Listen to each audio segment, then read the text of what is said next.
गौतम बुद्ध के ज्ञान व विचारों से व्यक्ति का जीवन सुखी बनता है।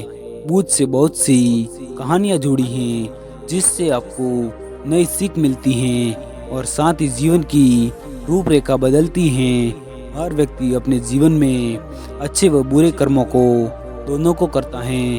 अच्छे कर्मों से व्यक्ति को सम्मान, यश और कीर्ति की प्राप्ति होती है। वही बुरे कर्मों से केवल बदनामी का कारण बनते हैं और खुद के नाम पर काला धब्बा लग जाता है। इसलिए अपने अवगुणों का त्याग कर सदा अच्छे कर्म करने की कोशिश करें। जीवन में जितना अच्छे कर्मों का महत्व होता है, बुरे कर्मों का भी इतना ही महत्व होता है, क्योंकि आपके द्वारा किया गया हर एक बुरा काम सभी अच्छे कर्मों को ढक देता है। तो चलिए कहानी की ओर बढ़ते हैं। एक समय की बात है, एक युवक बुरी आदतों का आदी था। वह लोगों से गलत व्यवहार करता था और अपनी असामाजिक गतिविधियों के कारण वह अपराधी बनता जा रहा था। उसकी मां ने उसको सामान्य जीवन में लाने की बहुत कोशिश की, परंतु सफल नहीं हो पाई। फिर एक दिन उन्होंने अपने बेटे को बुद्ध के पास ले जाकर उनसे आशीर्वाद मांगने का निश्चय किया। बड़ी मुश्किल से वह अपने बेटे को उनसे मिलने के लिए राजी कर पाई। वह एक बड़े वीरान जंगल में चले गए, जहां गौतम बुद्ध पेड़ के नीचे बैठकर तपस्या कर रहे थे। माँ बुद्ध के चरणों में गिरकर रोने लगी। बुद्ध ने उनसे पूछा कि तुम क्यों रो रही हो?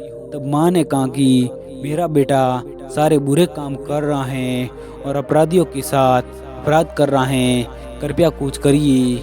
बुद्ध ने उनके पुत्र की ओर देखा और कहा कि अब बहुत देर हो चुकी है, यह युवक एक दिन के बाद मरने वाला है। ऐसा कहकर बुद्ध वहां से चले गए।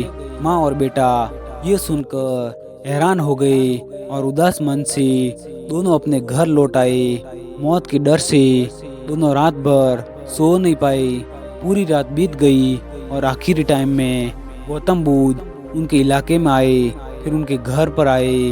बुद्ध ने पुत्र से पूछा कि इन पूरी रात में क्या तुम किसी धोखेबाजी, अपराधी और चोरी में शामिल हुए? पुत्र ने कहा नहीं। फिर बुद्ध ने पूछा कि फिर तुमने रात में क्या किया? पुत्र ने बताया कि मौत मेरे निकट पहुंच रही थी, इसी कारण मैं रात को सो नहीं पाया। मैं अब तक अपने अपराधों पर ध्यान दे रहा था कि मैंने कैसे अपना अनमोल जीवन व्यर्थ कर दिया, पर अब ये समझने में बहुत देर हो चुकी थी। बुद्ध ने कहा कि चिंता मत करो, तुम्हारी मृत्यु अभी नहीं होगी, वह टल गई है।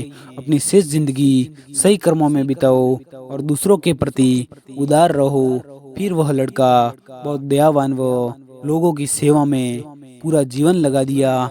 इस कहानी में ये सीखने को मिलता है कि हम सब की मृत्यु निश्चित है। वह किसी भी क्षण, किसी भी हाल में हो सकती हैं, किसी भी रूप में आ सकती हैं। इसलिए अपना जीवन मानवीय आदर्शों के साथ अच्छे कर्मों में तथा दूसरों की मदद करते रहे, ताकि मृत्यु के बाद भी लोग हमें याद रखेंगे।